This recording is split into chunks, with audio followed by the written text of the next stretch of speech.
Doctor خلیل الرحمان صاحب سے سوال پوچھنا چاہتا ہوں کہ قاری صاحب، خلفائے راشدین کے نظام عدل کے قیام کے حوالے سے جو خدمات ہیں، ذرا ان پہ ہماری روشنی اور توجہ مرکوز فرمائیں۔ جزاکم اللہ۔ پہلی بات تو یہ ہے کہ تمام خلفائے راشدین نظام عدل کے قائل بھی تھے، فاعل بھی تھے، عامل بھی تھے، اور اپنی ریاست کو انہوں نے اسی نظام سے بھر رکھا تھا۔ لیکن اس حوالے سے جو خاص شہرت حاصل تھی وہ سیدنا فاروق اعظم رضی اللہ تعالی عنہ کو حاصل تھی، اور اسی لیے ہم لوگ جب مثالیں بھی دیتے ہیں تو حضرت عثمان کے بارے میں حیا کی مثال دیتے ہیں، صدیق اکبر کے بارے میں صداقت کی مثال دیتے ہیں، اور فاروق اعظم کے بارے میں عدالت کی، اور سیدنا علی المرتضیٰ کے بارے میں شجاعت کی، اور یہ خوبیاں صحابہ کرام کے اندر تھیں۔ اور حضرت عمر فاروق رضی اللہ تعالیٰ عنہ نے واقعی نظام عدل کو ایسے قائم کر رکھا تھا، اور رسول اللہ صلی اللہ علیہ وسلم کے چونکہ آپ تربیت یافتہ تھے اور اللہ کے رسول ظاہر بات ہے امام العادلین تھے، آپ تو سب سے بڑے، یہی وجہ ہے کہ بنو مخزوم قبیلے کی ایک عورت جس کا نام روایات میں فاطمہ آیا ہے،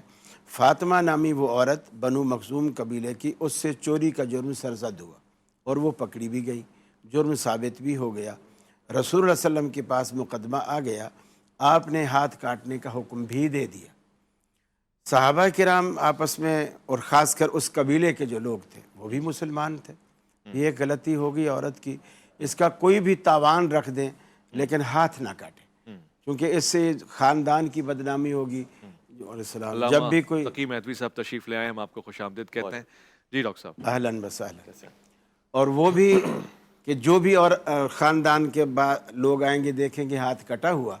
تو پوچھیں گے کیوں کٹا، تو ہر بات پہ یہ بتانا پڑے گا کہ یہ جرم ہوا تھا اس لیے کٹا گیا۔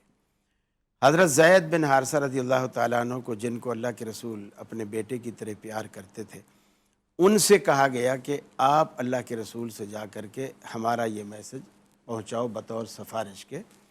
اللہ صلی اللہ علیہ وسلم کے پاس وہ گئے، انہوں نے کہا یا رسول اللہ اس طرح معاملہ ہے، بڑی عزت دار خاتون ہے اور عزت دار قبیلہ ہے، خاندان ہے، تو آپ کوئی تاوان رکھ لیں، پیسہ رکھ لیں، کوئی رکھ لیں۔ آپ صلی اللہ علیہ وسلم غصے سے سرخ ہو گئے اللہ اکبر، اور کھڑے ہو گئے۔ آپ نے فرمایا تم سے پچھلی قومیں بھی اسی لیے تباہ و برباد ہوئی کہ جب کوئی بڑا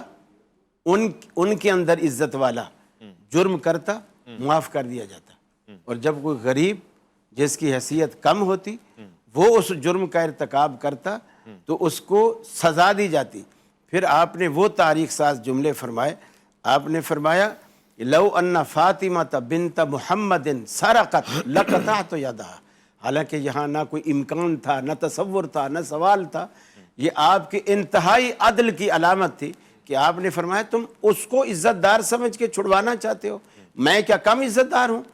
میری عزت کے مقابلے میں ان کی عزت کیا حیثیت رکھتی ہے؟ میری بیٹی کے مقابلے میں ان کا احترام کیا حیثیت رکھتا ہے؟ اگر میری بیٹی بھی اس جرم کا ارتکاب کرتی لقطعت یدہا، میں محمد صلی اللہ علیہ وسلم اس کا بھی ہاتھ کاٹ دیتا۔ یعنی آپ نے عدل کی جو مثال قائم کی تھی، صحابہ کرام کے سامنے یہ سارے مواقع اور ساری یہ تربیتیں اللہ تبارک و تعالیٰ کے رسول کی صحابہ کرام کے سامنے موجود تھی، اور وہ انہوں نے اسی بات سے بہت کچھ سیکھا اور اپنے نظام کو اس عدالت کی نظام سے آپ نے بھر دیا۔ کئی موقعوں پر ایسا بھی ہوا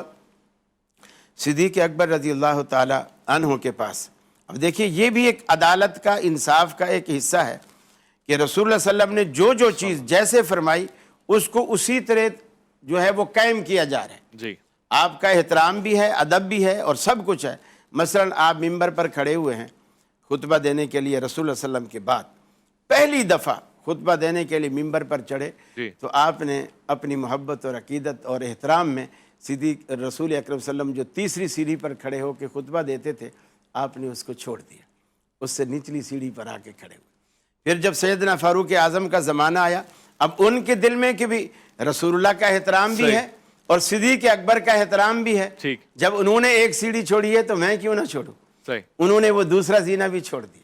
اور تیسرے زینے پر آ کر آپ کھڑے ہو گئے، اور وہیں سے آج یہ طریقہ جو ہے، پھر سیدنا عثمان چونکہ اس کے بعد سیڑھی نہیں بچتی تھی، پھر وہ طریقہ سب کے ہاں یہی رائج رہا کہ پھر وہ ہم پہلے زینے پر اب بھی ہم کھڑے ہو کے، ورنہ آپ بھی اگر کوئی تیسرے زینے پر جانا چاہے تو منع نہیں ہے، لیکن یہ کرتے رہے۔ اسی طرح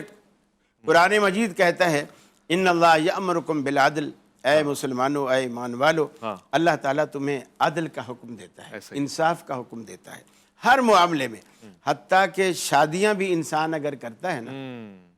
اس میں بھی اللہ کے رسول نے فرمایا کہ مثنا و ثلاثہ و رباع فإن خفتم اللہ تعدلوا، اگر تمہیں خوف، اگر تم انصاف نہ کر سکو، یہ تمہیں ڈر ہو کہ تمہارا ایک تو ہے دل کا جھکنا، صحیح، دل کا جھکنا ایک الگ چیز ہے، ٹھیک ہے، اور ایک ہے ظاہر جو کھانے پینے میں، کپڑے میں، پیسے میں، خرچے میں، صاف کی جیب خرچ تقسیم میں، میں۔ یہ جو تقسیم ہے ہم اس کے ذمہ دار ہیں کہ یہ ہم برابر کریں گے۔ ٹھیک ہے، اگر دل میں محبت کسی کے اخلاق کی وجہ سے، کسی کی خدمت کی وجہ سے زیادہ ہے تو وہ عدل اور انصاف کے سے ہٹ کر نہیں ہے۔ یہی معاملہ رسول اکرم صلی اللہ علیہ وسلم کا سیدہ عائشہ صدیقہ رضی اللہ تعالی عنہ کے ساتھ تھا، جو کہ انصاف اور عدل کے خلاف نہیں ٹھیک تھا۔ ہے، واضح ہو گیا۔